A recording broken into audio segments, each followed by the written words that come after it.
τον υπολογισμό. Τώρα εξελογείται μονόδες. Το θέμα τώρα χωρίς δισταγμό. Άλβιο, μπορεί και εσύ να το χρειαστείς. Βοήθησε για να μπορείς να βοηθηθείς. Χάρισε γύρω σου αγάπη με την εθελοντική αιμοδοσία. Ξεκινούσε από τους ασθενείς.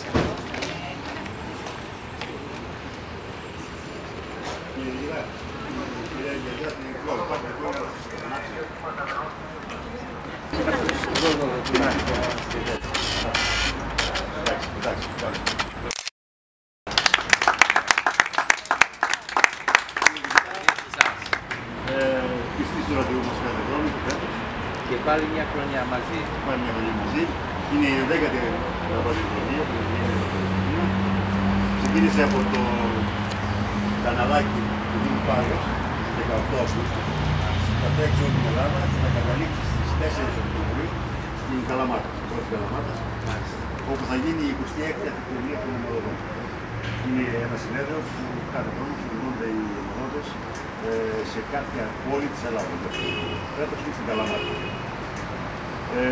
Μεταφέρει σε όλη την Ελλάδα το μήνυμα της εθελοντικής αιμοδοσίας, της αγάπης, της ελληνικής. Εμείς την ονομάζουμε λόγα της αγάπης. Ξεκινάμε από το νοσοκομείο σας, την πόλη της Θεσσαλονίκης σήμερα. Οι λαμπαδιδρόμοι είναι σεραίοι, ανήκουν στην Ομοσπονδία των Σεραϊκών Συλλόγων Θεσσαλονίκης και είναι και πυροσβέστες. Ανήκουν στην Ένωση Πυροσβεστικού Σώματος Θεσσαλονίκης. Θα σας ευχαριστούμε για την υποδοχή. Εμείς είμαστε ευγνώμων για όλη την προσπάθειά σας και όπως είπα και πέρσι, έτσι λέω και φέτος, χωρίς αίμα δεν υπάρχει ζωή. Εσείς είσαστε ένα υπόδειγμα κατά τη γνώμη μου και κατά τη γνώμη όλων ανθρώπων που δεν κάνουν πράξεις τις οποίες είναι για συμφέροντα, κάνουν πράξεις για να σώσουν ζωές.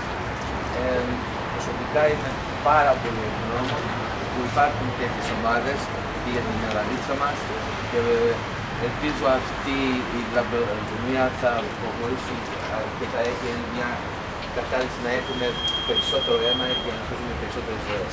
Σας ευχαριστώ.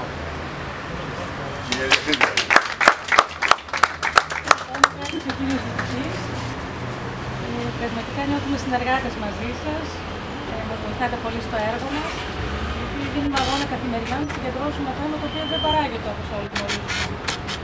Και ο εθελοντισμός είναι πολύ βασικό για την αιμοδοσία, γιατί οι εθελοντές είναι οι πιο ασφαλείς αιμοδότες. Όλοι ήταν εθελοντές, να μην έχουμε το θεσμό του αιμοδότη αντικατάστασης. Να γίνουμε κι εμείς Ευρωπαίοι και σε αυτό το τομέα. Και νομίζω ότι όλοι έχουμε κοινό αγώνα. Να έχουμε δύναμη να συνεχίσουμε όλοι μας.